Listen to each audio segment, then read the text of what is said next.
Hey guys, it's Manager Kylie, and in today's video I'm going to share with you how to do a 5-1 rotation.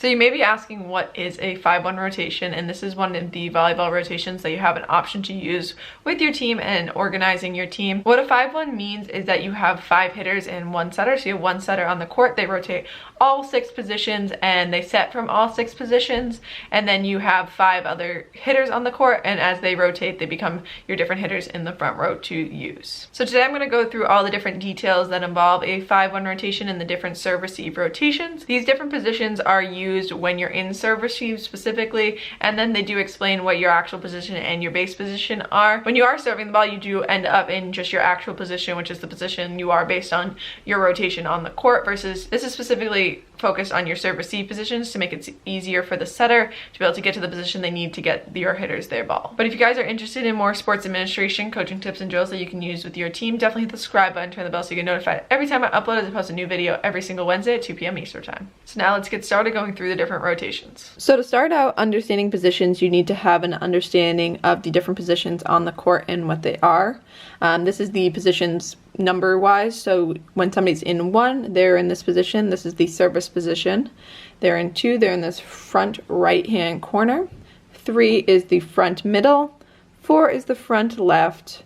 5 is the back left, and 6 is the back middle. Those are just the basic numbers of the positions. You then also have your outside hitters and where their base is versus your right side hitters versus your middles and your setters, but that is in a different video. I have talked about that, so I will have that linked up in the iCard explaining the different positions and their roles. So to start off with rotation 1, there's 3 things that all of these rotations are going to have. They're going to have your actual position, your base position, and your serve receive position. The key to the 5-1 is trying to set up the serve receive position, but I do also have on here where they should be on the court and then where their base position. Base positions are always outside hitters on this side of the court, on the left side, middles in the middle, and your opposite and your setter are on the right side of the court. So that you can just understand those are always going to be the base position. It's just whether M1, O1, O2, M2, where they are versus the opposite and setter, who's in the front row and who's in the back row. So to start off, this is our first set of actual positions. We have setter in 1, outside 1 in 2, middle 2 in 3, opposite in 4,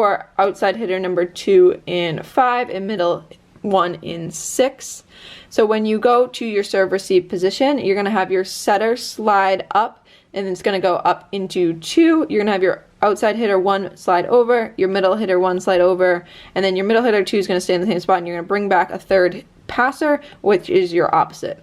Key on all of these is your overlaps. So your middle 1, which is this person right here, has to stay to the left of your setter. So this is what this symbol right here means. Middle 1 has to stay to the left of the setter.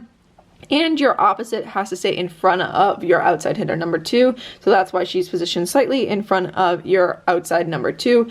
You got to make sure that the overlaps don't happen. You want to make sure that you're in the right position, because these people are all in a row. You want to make sure if you draw a circle between all the positions where they should be, so you can see how they should be in this circle right here. You want to make sure if you draw that circle, nothing overlaps and the circle makes a full ring. So this is your first setup. So now your second setup, this is after you rotated 1. So now your setter has moved to position 6. So now that you've rotated 1, you lost the serve again. Your outside 1 has moved to position number 1, and you respectively have moved around your circle. The way this serve receive position works is your setter is going to slide forward and position themselves between the opposite and middle number 2.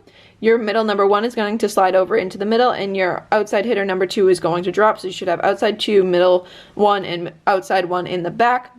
Key to this one is your middle 1, your setter, and your outside 1, because your setter is moving forward. They need to stay in that order. They have to stay middle 1, setter, outside 1.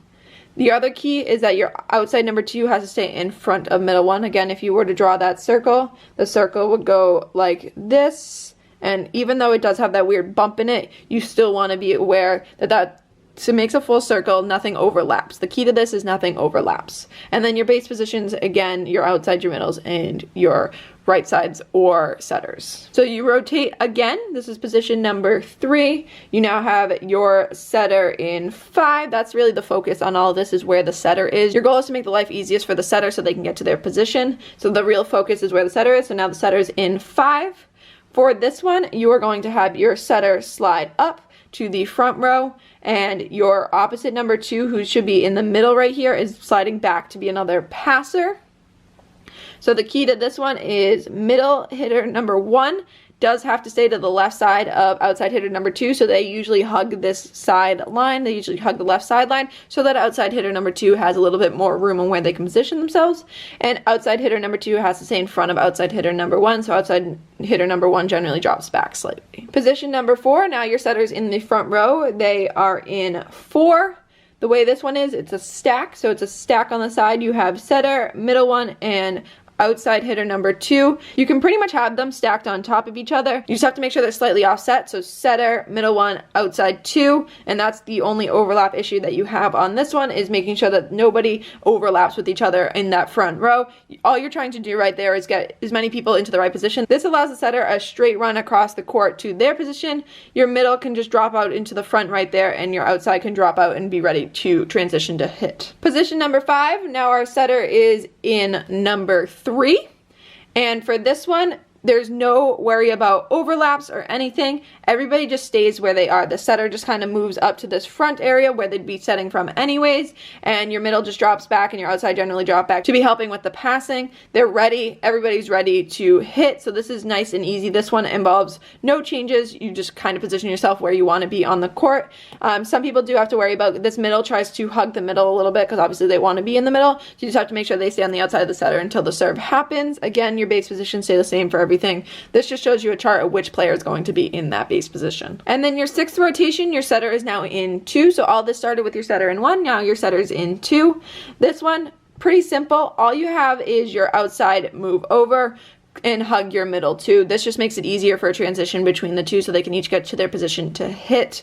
There's really not a ton of overlap you have to worry about. You just have to make sure the middle stays to the left of your outside, so that makes it really easy. Your middle stays in this front corner, your outside drops slightly, and all they do is they end up, the middle goes here and the outside drops out so that you're ready to transition and hit. Your setter, everybody's in the position. So the last couple, once the setter's in the front row, it does get a little bit easier, but it's really paying attention to make sure that you have those overlaps and know where everybody needs to be, and then your base positions again stay pretty similar. So I hope you guys found this video helpful. Definitely leave me in the comments down below if you have any questions, if there's anything that was confusing. I know it takes a little bit to learn all these rotations. It definitely took me a little bit to learn all the rotations, but they're super useful in setting up your volleyball defense and offense and knowing where everybody needs to be positioned on the court. You do want to make sure that you watch those overlaps and make sure that everybody's in that right position based on the other players around them. But if you have any other questions, definitely leave them in the comments down below. I'd be happy to answer them. And if you're also interested in seeing other different rotations, let me know in the comments down below. I would love to give you the input in the different rotations for either like a 6-2, 4-2, depending on what your team's looking to run. But I hope you guys enjoyed. Don't forget to like if you did, and I'll see you next Wednesday.